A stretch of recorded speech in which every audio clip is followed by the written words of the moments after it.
In this video, I'm going to break down 2 practical examples and show you how you can use a budget to achieve your financial goals. Keep watching.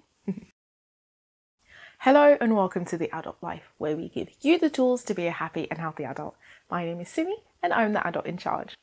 In my last video, I promised you that I would do a practical breakdown and show you how you can use money saving tips, combine them with a budget, and then achieve your financial goals. That's what we're going to do right now. So let's go back to basics and start off with what is a budget. And a budget in its simplest terms is a financial plan and how you spend and save your money. That's it. And there are lots of different types of budgets that people use, but it's important to realize that no matter what budget you use, if you don't tweak it to your own lifestyle, it's not going to work for you. So the first budget is the 50-30-20 budget, also known as the percentage budget. And what you do is you take a certain percentage of your budget and allocate it to your fixed expenses, to your wants, and to savings and debt. Obviously, there are people whose bills are more than 50% of their income or less, which is why I said you should tweak it to fit your lifestyle. So whether you need to do 40-40-20 or 40-30-30, as long as it works for you, go right ahead. And then comes the zero-based budget. And what this means is that every single penny has a home, which means that every penny is spoken for, and it's a good way to keep yourself accountable with spending. Next comes the cash envelope budget. And this budget, you take out money physically and stuff it into envelopes for different things. So you might have one for your car, you might have one for food, and one for expenses. And basically, once the money in the envelope is gone, all your spending is gone. And once somebody comes in the middle of the night to steal all of your stuff, it's also gone. So it's not the safest way to save your money. If you like the idea of the cash envelope method, I would advise that you use an online method where you put your money into pots, and then once the money has finished from the pots, you can't use it. I feel like this is a lot safer and a lot less risky than having physical cash with you. And the last budget is the reverse budget. And in this budget, this is where you start with your savings first, and then you allocate the rest of the money that's left over to everything else, like your living expenses and your bills. That's all the budgets we're going to be looking at today. But before you start a budget, one of the best things to do is look at your past expenses for maybe the past month, 2 or 3 months, and get an idea of your spending. That way you can properly allocate your spending in your budget. A good way to do this is by tracking either with a spreadsheet or writing everything down, or you can use an app like Mint or Emma, and that will automatically track all your expenses so you don't have to. And once you finish with your budget, it's time to get onto your financial goals. So the most common financial goal is an emergency fund. And usually this is an arbitrary number, so like £1,000. Some people say this isn't enough and you need 3 to 6 months of living expenses. But to me, that's not an emergency fund. That's an F-off fund. So when your boss is moving a bit mad, you'll be like, you know what, boss? Deuces! But no matter how much you've saved in your emergency fund, it needs to be used only in emergencies. Not when the new iPhone 12 comes out or the PS5 comes out. You need to differentiate between your emergencies, your needs, and your wants. Otherwise, you'll be stuck in a never-ending cycle where you don't really get to do all the things you really want to do. A piece of advice I have about financial goals is that they shouldn't only be financial. I always link my personal goals to my financial goals, and that way I know that they align and they're going to take me to where I want to go in life. So if one of your personal goals is that you want to be more organized with bills, your financial goal linked to that could be creating a sinking fund for your bills so you can pay them yearly instead of monthly and save money that way. Or if you want to earn more, you can invest in a master's or certification, or even hire staff if you have your own business. There are lots of other common financial goals that you can link to your personal goals, like buying a house, paying off debt, going on a honeymoon, getting married, etc., etc. So whatever your financial goals are, you have to make sure they're SMART goals. The SMART goals are specific, measurable, achievable, realistic, and time-based. And what SMART goals force you to do is that they force you to think about your goals and do some much needed research. So instead of saying, I want to buy a house, you're specific by saying you want to buy a 3-bedroom house in East London. And once you know the area, you can start checking out the prices. So you know it's £300,000 and you'll need a 10% deposit. Once you know how much you need to save, it gives you a number to measure your progress against. It also allows you to know whether it's achievable. So once you know you need a £30,000 deposit, you also know that you need a £270,000 mortgage from the bank. So if you only earn £20,000, it's obviously not going to be possible for you to be able to borrow that amount of money unless you already have existing equity or you're buying with a partner. So in this way, make sure that your goal is achievable, but also that it's realistic. Another way to keep it realistic is that if you know that one of your dream goals is to move to Scotland in the next 2-3 years, it's probably not a good idea to buy a house in East London. And finally, keep it time-based. Giving yourself a time frame allows you to know how much you need to save per month to be able to reach your financial goals. So once you've got a handle on all your financial goals, then you can start with a budget. And that's what we're going to do right now. So here we have the budget of a uni student called Tonia. She's in her final year and she really wants to have a good foundation after she graduates. She's very kindly sent me her financial goals, a few timelines, and also her last month's expenses. So we're going to find the best way for Tonia to save her money while also living a good student life. Starting off with the income, which is over here in the orange section. She gets a student loan of about £9,000, so I've divided that by 12, which we have here. She also has a job in a restaurant and she gets paid about £6.50 a month on average, and she has a job with her student union which pays her about £48 a month. In total, her monthly income is £1,464.92. So we're going to use the 50-30-20 budget to allocate Tonia's spending, and we're going to start off with the bills. So as you can see in her bill section here, she pays £500 for rent, £100 for utilities, £27 for internet because that's not included in the utilities that she pays for, and then £13 for a TV license. In total, that's £640, so let's just calculate how much that is of her total income. So that's just under 44%, which is really good. That means we don't have to see if we can reduce her bills because it seems like it's a good proportion. Tonia did say that if we did find any leeway, she would rather spend it than save because she still wants to live a good life. And honestly, I agree with her. In uni, I really think you should enjoy yourself as much as you can. If you graduate with no debt, that's amazing. And if you graduate with savings, that's even better. So now that's done, let's move on to the financial goals. As you can see in this green section, she's given a few of her financial goals and some timelines too. So her first goal is that she wants to have an emergency fund of 1 month's rent, which is about £600. She already has £100 saved, so she wants to save £500 in 4 months to give £125 a month. She also wants to go on holiday as soon as all this madness is over, so she wants to save £450. She has £11 saved already, which is a slightly random number, but she wants to save £439 in 5 months, which would allow her to go on holiday just before her exams in May. And that comes out to £87.80 a month. Right now she wants to pay off her overdraft, which is £1,150. Because she's a student, she doesn't pay any interest on this, and she won't until a year after graduation, but obviously the sooner she pays this off, the better. She wants to do this in 7 months, which is just about when she graduates, and that will cost £164.29.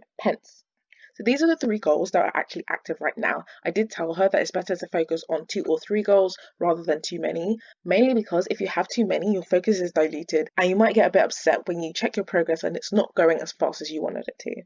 But when she finishes 1 or more of these goals, she wants to buy a new car. She also wants to have a sinking fund so she can pay for her car insurance up front, as well as other car related things like MOT and repairs. And she also wants to create a sinking fund for work clothes so that she can look snazzy at her new job. So now that we've worked out what her financial goals are and what she wants to spend on each of them, it's time to actually put them inside the budget.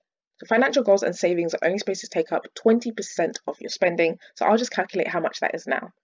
That gives us £292.98. So let's see how we do plugging in all those numbers. First off is a tithe. Tony is a Christian and she puts 10% of her income towards the church. That comes to £146.49. Next, she likes to give a bit to charity. She doesn't really have a certain amount that she gives, so I'll just give her a tentative £30 for now. Then we have the emergency fund. Obviously up here, she says she wants her to pay £125 a month. And finally, we have paying off her overdraft. And here, that's £164.29. Now, as you can see here, we've gone way over at £465.78. Unfortunately, this means that Tonia's savings goals are going to have to go a bit slower than she initially planned. So let's go back and see what we can do. So I tend to prefer more even numbers, so I'm going to change this to 6 months for the emergency fund and 8 months for the overdraft and see what happens. So going back to the financial goals, we see that it's only dropped to about £403. It's still over £100, so let's reduce it even more. Now I'm going to change the overdraft to 8 months and change the overdraft to 12 months and see what happens. Now we can see we've reduced it to about £334. So what I want to do now is see if there's any money extra in the lifestyle budget and see if we can add that to the financial goals budget. And some of the more sharp-eyed people would notice that the holiday sinking fund isn't in the financial goals section. The reason for this is because she decided that because the holiday isn't a need, she's going to put that to the want section and save the money there. So onto the lifestyle. So the remaining 35% of the budget is going to lifestyle, and this leaves us just over £500 to play with. Seeing as she spent about £350 on this, I definitely think we'll get some extra money to put towards the financial goals. Starting off with travel, she said that this is a typical month for travel, so I'm actually going to give her a slightly bigger buffer. The phone contract is fixed at £15, so I'm going to leave it there. So she went a bit wild with entertainment and eating out last month, so she wants to calm it down a bit. Also, there's a lockdown in her area, so she's probably not going to be doing too much of that. I'm going to reduce that to about £100. She has a nice low grocery spend, but because she also gets free meals from her restaurant, I'm going to reduce that slightly to £60. Now, she only spent £4 last month on an introductory, and now she wants to do it weekly. It's going to cost £8 4 times a month, and I'm going to give her a bit of an extra buffer just in case she needs to buy some equipment. So I'll give her £50. Now, she loves a good ASOS sale, and she said she's never spent so little on clothes before. So I'm going to give her £50 a month. Miscellaneous is different for different people. I use miscellaneous as a fund for everything that's not in any of these item lines. Some people use it as a sinking fund, and some people use it to buy their luxuries or treats. Since I feel there's a few things that aren't accounted for here, I'm going to give her £100 a month for miscellaneous. And finally, the holiday sinking fund. We know she wanted to spend £87.80, so that's what we'll put here. So our total is £472.80, which is under the £512 that we had allocated, and it means that we can comfortably fit the financial goals. And if you look here, we actually have a whole £17.29 extra. Amazing. If we were doing a zero-based budget, this £17.29 would have been allocated to one of the budget lines, but I'm going to leave it to Tonia to decide. Now, I think this is a perfect starting point for Tonia's budget. She might not like exactly how I've allocated all the money, but she only needs to make a few tweaks here and there to get it exactly how she wants. So now we're going to look at Daniel. Now, Daniel is a young professional who's been working for about the past 8 years, and he's recently just gotten engaged to the love of his life, Sarah. So congratulations to you both. Now, Daniel obviously has a lot of plans for the future, and he wants to make sure that he's planning and budgeting in the best way to reach all of his financial goals. And these include getting married, buying a house, and having kids. So obviously that's a lot of planning to do. So let's jump right in. Daniel's salary is healthy at £2,766 a month. He doesn't have any passive income, which I have spoken to him about, and he promised that he would look into it. So I'm going to be bugging him about that in the next 6 months. Again, we're going to use the 50-30-20 budget, so let's get right to the bills. I did a bit of a calculation earlier, and Daniel is spending 47% of his income on bills, which is a good proportion. But I do see one or two things that can be reduced. So his rent at £1,050 I would say is slightly expensive, especially as he doesn't live in London. Water at £20 and electricity and gas at £60 are decent, but service charge again is something that I think can be reduced by moving to a cheaper apartment. And then when we come to internet, I would say £65 is extortionate. Daniel does like to watch videos and he really appreciates fast internet, but I'm sure you can get fast internet for a lot less than £65. That comes to £1,300, which again is 47%, and Daniel did say if we find any extra money, we should put it towards savings so he can maximise his goals. Let's get right onto the financial goals. Daniel wants to have an emergency fund of £1,000. He does have other savings, but he really wants an emergency fund that's earmarked for only that. So he wants to save that in 8 months, which would be £125 a month. When it comes to his career, he's going to need a master's to get higher up. This doesn't need to be done immediately, which is why his savings plan is over 24 months, but he'll need to save £12,000, which comes to £500 a month. He wants to be more organised with his bills, so he wants to create a sinking fund of £1,200 a year, and that will be saved over 12 months and will be £100. And he also has £4,580 of debt from when he was a bit less money savvy. Again, he wants to pay this over 24 months, and that will be about £190 a month. He also wants to create a wedding fund and a house deposit fund as soon as he finished with these initial goals, and those will be £6,000 and £30,000 respectively. So now let's see how it fits into the budget. When it comes to the masters, I'm going to say something slightly controversial. I don't think Daniel should be saving for a masters just yet, and here's why. He hasn't told me the interest rate of his debt, but I really do think that it's a lot better to pay off debt as quickly as possible, and then use all the money that you were using to pay off debt to put towards your financial goals. You minimize the amount of interest you pay, and you also get a huge boost when you finish paying off the debt, which means you're a lot more likely to continue saving. So I'm just going to put 0 here. So let's calculate just how much of his income he should be putting towards his financial goals, including the 3% from bills. That comes to £636 and 18 pence. So his bills will be £100, emergency fund £125, and his debt will be whatever is left. Now that gives us £411 and 18 pence to put towards his debt. So I'm going to go into the financial goals again and see how much quicker he's going to be able to pay off his debt if he does this. Now, if we look here, we can see it will only take just over 11 months to pay off his debt if he does it this way. That's over a year faster than it would have been if we'd done it his way. So I think we're making the right decision here.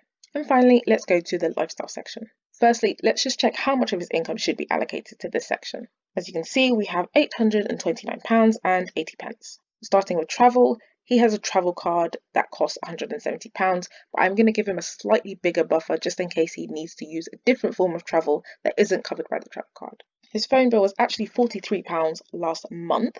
It was supposed to be £35, but he went over his allowances, so I'm going to put it back to £35 and warn him not to go over it again. Eating out and entertainment, he said this is a typical spend for the month, but again, because a lot of people are in lockdown, I'm going to reduce that slightly. His groceries, I would say, are slightly high for one person. Daniel, I think you need to watch my How to Save Money in London on Food series to get your grocery bills down. So I'm going to give him £100 for that.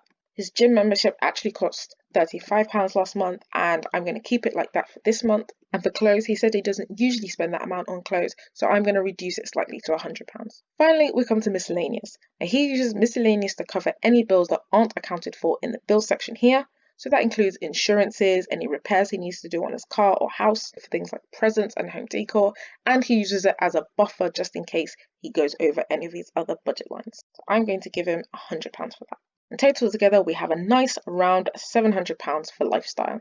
So if you look at the extra amount, we have an extra £129.82 he can allocate to whatever he wants. And what he can do is allocate that to his masters if he wants to, or he could allocate it to his debt to pay it off even faster. Now, Daniel might not like exactly how I've budgeted for him, but again, it's a really strong foundation, and he'll be able to tweak things as he wishes and also have a look at the financial goals and see if he can increase in any section to get there faster. So I hope that watching these breakdowns has helped you understand how you can break down your financial goals and save for them month by month. And I also hope that it showed you that you don't have to live a life of rice and beans just to get to where you want to go. If you like the budget tracker itself, let me know in the comments and I'll link it in the description. And don't forget to like and subscribe because I've got so many more videos to show you. Well, that's it for now. Until next time, see ya!